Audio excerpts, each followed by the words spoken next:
Assalamu alaikum Umar, and thank you so much for taking out time for us. I am truly honored. और मेरी वैसे भी sweet tooth के साथ एक इमोशनल अटैचमेंट है. मेरी बारात से पहले जो है आखिरी जो बैचलर आउटिंग थी वो भी हमने स्वीट टूथ में की थी. एंड देन जो शादी पे दूध पिलाई की रस्म होती है तो उस पर भी जो आपने वो जो आपका थाल था वो भी हमने यहीं से बनवाया था. और फिर इसी को कंटिन्यू करते हुए फर्स्ट एनिवर्सरी की सेलिब्रेशन भी हमने. So this episode is even more special for us. Thank you so much. वालेकुम अस्सलाम. ये मतलब this is जो हमारा पूरा क्रक्स था वो अभी मतलब वो मुझे भी सुन के इतनी खुशी हुई है कि I cannot tell you. तो उमर ये बताएं, when I was reading about you तो सब लोग आपकी स्ट्रगल की बहुत अप्रिशिएट कर रहे थे. सब लोग कहते हैं आप बहुत हार्ड वर्किंग हैं, और बल्कि आपके एक फ्रेंड ने कहा हुआ था कि if hard work had a name तो इट शुड बी उमर. तो ऐसी क्या ख़ास बात है? अभी आई एम 31 years old और मुझे लोग कहते हैं कि you have a lot of achievements for a 31 year old. कि मतलब 31 साल के लिए कि 26 project running up and running. और उससे पहले की जर्नी टेक्सटाइल के अंदर भी मतलब सारे टेक्सटाइल के अंदर भी मैं सबसे आगे था. हाँ जी, वो भी हमने पढ़ा कि 16 years में आपने. हाँ, when I was 16 I was exporting.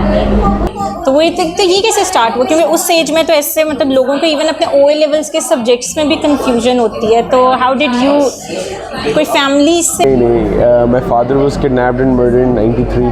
तो उसके बाद से एक होता है ना कि he was my role model. I really wanted to become someone like him. जिस तरह मैं स्वीट टूथ खोलता हूँ, my dad used to open up a पूरी फैक्ट्री. तो मतलब वो he was the most hard working person that मतलब मुझे तो सिर्फ 4 साल का था जब ये हुआ, लेकिन I grew up listening his stories. तो अभी तक अगर लोग उनकी हार्ड वर्किंग की बात करते हैं तो मुझे तो ये कोई हार्ड वर्क लगता ही नहीं है. उनको तो ज़्यादा टफ था, वो टाइम ज़्यादा टफ था, हिलना जुलना ज़्यादा टफ था. तो फेसबुक है, चीज़ें हैं, टूल्स हैं हमारे पास, उनके पास तो टूल्स भी लिमिटेड थे. अच्छा, एक और चीज़ पढ़ी थी कि आपने ग्रेड 3 में थे जब, तब भी आपने पहली बिजनेस डील की थी. तो बेसिकली ये था कि हमारी जो कैंटीन थी वहाँ से 1 रुपये की जो 2 टॉफ़ियाँ मिलती थी वो मेरे घर के पास से 1 रुपये की 4 मिलती थी. तो मुझे लगा कि शायद इसको कैंटीन वाला पागल है. मैंने बल्कि अपना सारा पूरी जर्नी का क्रेडिट मैं एक बात को देता हूँ कि मेरी माँ ने मुझे बचपन में एक चीज़ सिखाई थी कि किसी से हाथ मिलाने से 10 नेकियां मिलती. ठीक है, और मैं समझता था कि अगर हाथ मिलाने से 10 मिलती हैं तो जप्फी डालने से 20 मिलती होंगी. तो I was the sort of guy who don't just shake hand. तो मैं जप्फी डालता था. मैं अपनी स्कूल एंटर होता था तो मैं हर किसी से मिलता होता था, अपनी लाइन से, अपनी साथ वाली लाइन से, हर किसी से. I used to meet every single person. मैं आप सोचिए स्कूल एंटर होता था तो गार्ड से लेके पीछे तक मुझे सबको मिलना है. मैं क्या कहते हैं वो एक ना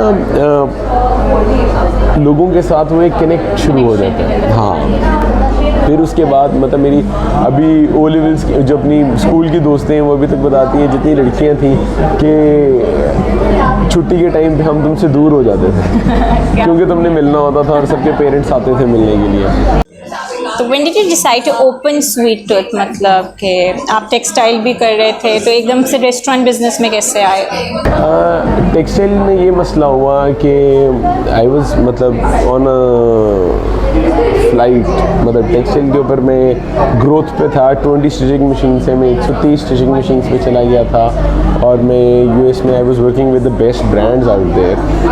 वो वाला उमर अब एक ऑफिस में कैद हो गया और मुझे वो मैं दोस्तों से मिल नहीं रहा था. अब आपको पता है कि टेक्सटाइल और इंडस्ट्री इज़ वेरी डिफरेंट. तो इंडस्ट्री के अंदर आप फैक्ट्री के अंदर हैं और आपके पास टाइम नहीं है to meet your friends.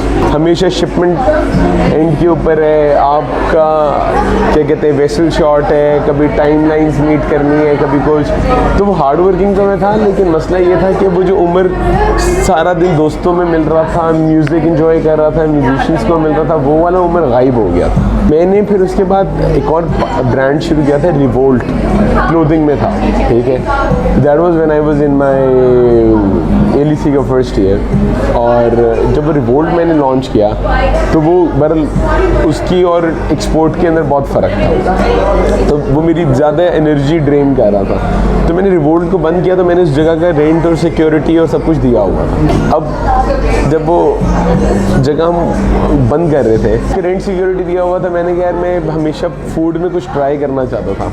Class 4-5 में मैंने कुकरी क्लब ज्वाइन किया था, तो जो मेरी माँ ने चेंज करा दिया था, उसमें 24 लड़कियां थी और मैं अकेला लड़का था, ठीक है। तो मेरी अम्मा ने कहा कि भाई तुम तो बेटा मार्शल आर्ट्स, तुम कौन से काम लेना। तो I went into martial arts, और एक क्लास मैंने ली हुई थी कुकरी क्लब की। तो शौक मुझे था, और मैं उस दिन ना जब जगह खाली कर रहे थे मैंने कहा यार मैं ट्राई करता हूँ। तो बस फिर वो ट्रायल के तौर के ऊपर शुरू किया। कुकिंग या कभी कुछ खुद करते? मुझे पूरा मेन्यू में अपना खुद बना सकता। अच्छा, रेसिपीज़ भी आपने मतलब खुद? सारी मेरी अपनी है, सारा कुछ मैं खुद बनाता हूँ, सब स्टैंडर्डाइज्ड है, एवरीथिंग इज़ मेड बाय मी।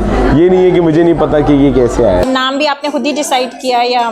उसके अंदर बल्कि नाम की बड़ी स्टोरी है कि रेस्टोरेंट बन गया था और हमने भी नाम नहीं रखा, और मैं बना रहा था, मेरी बहन और मैं बैठे हुए, तो मैंने कहा यार नहीं कहती तो मतलब you have a sweet tooth, तो तुम कुछ तरह की चीज़ सोचो, तो मैंने कहा बस फिर स्वीट टूथ ही रख लेते हैं। It's definitely very catchy name.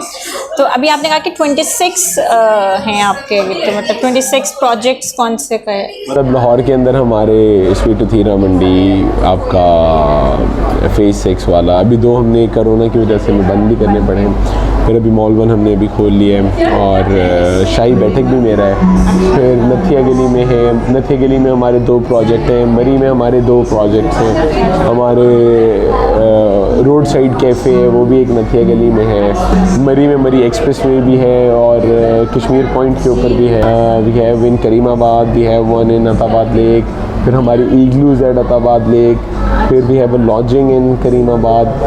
तो हाँ, अभी हमने कलाम के साथ माउंटेन लेक भी कर लिया है, कुमराट शुरू कर रहे हैं।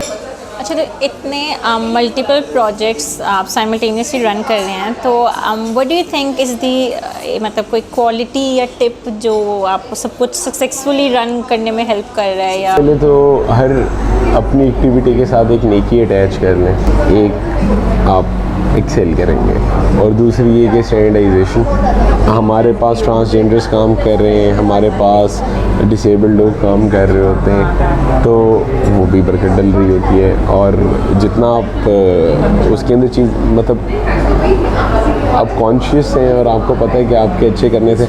अब हमने नथिया गली के ढाबे पेंट की, ढाबे वहाँ पे 80 ढाबा हमने पेंट की, हाँ, तो उनको पेंट करने से उनकी सेल्स अप हुई, उनकी सेल्स अप होने से हमें और बढ़ा मिली।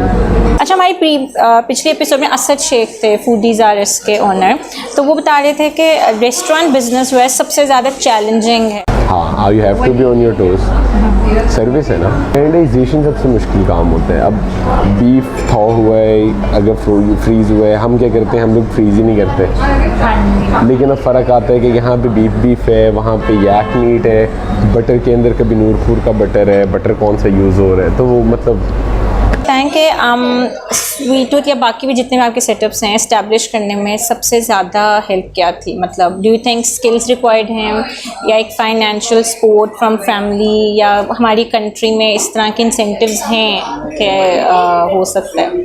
तो आपको किस तरह क्या चीज़ ने हेल्प की? आप पाकिस्तान में बिज़नेस के लिए शुरू करेंगे तो मत करें, आप पैशन के लिए शुरू करें तो आप प्लीज़ शुरू करें। तो पैशन होना बहुत ज़रूरी है। जो भी चीज़ करें तो हर चीज़ अपनी मार्केट खुद बना लेती है इफ़ यूर पैशन।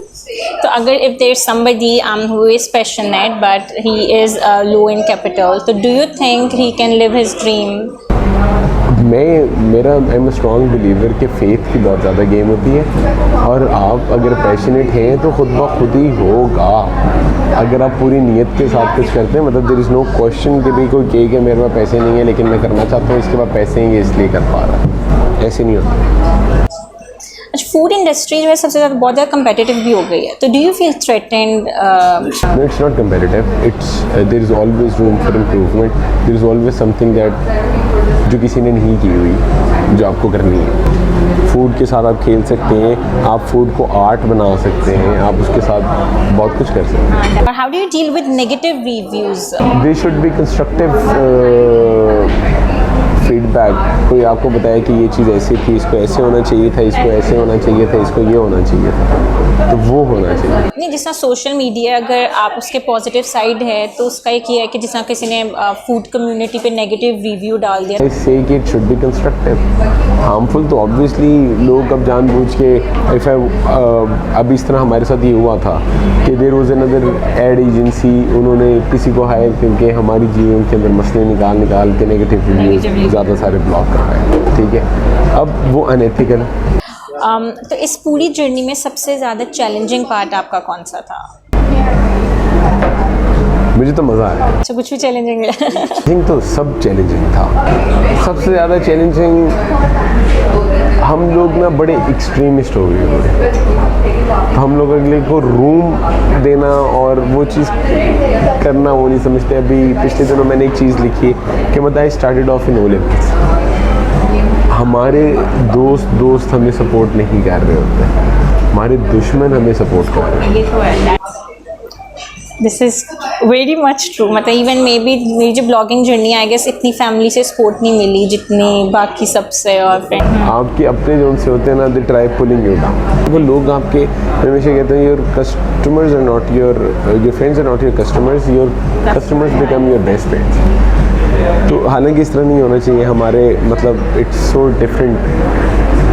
आपने एक पोस्ट भी डाला था कि इसी मार्केटिंग, बाहर की मार्केटिंग और यहाँ की मार्केटिंग में भी यही फ़र्क है। सबसे पहले क्या होना चाहिए, आपकी पीआर नहीं होनी चाहिए। सबसे पहले आपकी क्या होनी चाहिए, आपके दोस्त आने चाहिए जो आपको सपोर्ट करें, जो बताएं ये चीज़ ठीक थी, ये चीज़ गलत थी, ये चीज़ ऐसे होनी चाहिए थी, ये चीज़ वैसे होनी चाहिए थी। बट हमारे यहाँ पाकिस्तान में पहले पीआर और जिस तरह ये आपका डिफरेंट, वो पहला स्टेप नहीं होना चाहिए, वो दूसरा होना चाहिए। तो व्हाट अबाउट दिस इंटीरियर, मतलब इतना डिफरेंट? क्योंकि कोरोना टाइम्स के अंदर हम लोगों ने भी लॉस्ट आवर कलर्स, तो उसकी थीम ये है कि हमने रंग दे उनजा किया, रंग दे गिलियात किया, हमने फिर कलमा चौक वाले किए। तो बेसिक ये था कि हम लोग हर जगह को पेंट तो कर रहे थे, लेकिन इसको हमने कलरलेस इसलिए किया कि everybody lost their colours, so what matters is you and. थोड़ा सा रैपिड फायर राउंड है। मैं बोलूँगी, आप बताते जाइएगा। What is your favourite restaurant other than sweet tooth? बड़ा अजीब सा मैं इसका जवाब दूंगा। मैकडॉनल्ड्स, वो आपको पानी देते हैं। आपको कोई रेस्टोरेंट आप पानी मांगे वो आपको मिनरल वाटर की बोतल देते हैं। मैकडॉनल्ड्स आपको फ्री पानी देते हैं। एथिकल है। देसी फूड और विलायती? दोनों अपनी अपनी जगह। खाने का देसी, वो शादी का देसी फूड, और बनाने में विलायती। A quality that you would want to change in you? I don't want to change anything about me, क्योंकि that is what makes me me। एक चीज़ बड़ी मैंने कोशिश करता हूँ कि मैं ट्रस्ट बहुत ज़्यादा करता हूँ और फिर बाद में अफसोस करते हैं, लेकिन इट्स गुड अगर मैं ट्रस्ट ना करूँ तो ठुडे ना पड़े, और ठुडे ना पड़े तो वो जर्नी ना हो। तो फिर if you don't want to change anything, आपकी स्ट्रेंथ क्या होगी? मतलब व्हाट डू यू थिंक कि सबसे बेस्ट क्वालिटी आपकी क्या है? मेरी बेस्ट क्वालिटी कि बस सर फेंक के काम कर दो, देखी जाएगी। What is one thing you still have from your childhood? Shaking hands. What is something you can't do? Not shake hand. What did you want to be when you grew up at age of 12? I always wanted to be a doctor. My father was a doctor. और Any lesson that you would like to give to our audience? Ready लगाना सीख लो, मैं तो ये सबको कहता हूँ, क्योंकि जॉब्स तो नहीं है। हाँ, ये तो है। ठीक है, तो आप अभी रेडी लगाएंगे तो आपको एक टाइम के बाद पता चलेगा कि हाँ अभी मेहनत शुरू करेंगे तो कुछ होगा। Thank you so much for being a part of our show.